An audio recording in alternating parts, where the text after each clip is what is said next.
If you would like to make your Mighty Network extra secure, you can flip on multi-factor authentication. So what this means is that everybody who you select will need to log in with a multi-factor authentication app. So 1Password or Google Passwords, Google Authenticator app, those types of things.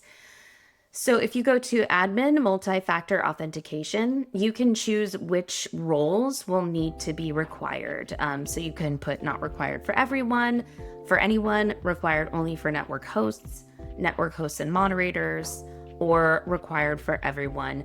This one we don't recommend because that will remove all of your members from your Mighty Network and prompt them to log in. But if you are really worried about security, you can definitely choose this one. So we recommend required for network hosts. Just note that it will also log you out whenever you make this selection. So just make sure you have your Authenticator app all set up and ready to go. And any of these roles that you select are notified ahead of time that this will be happening.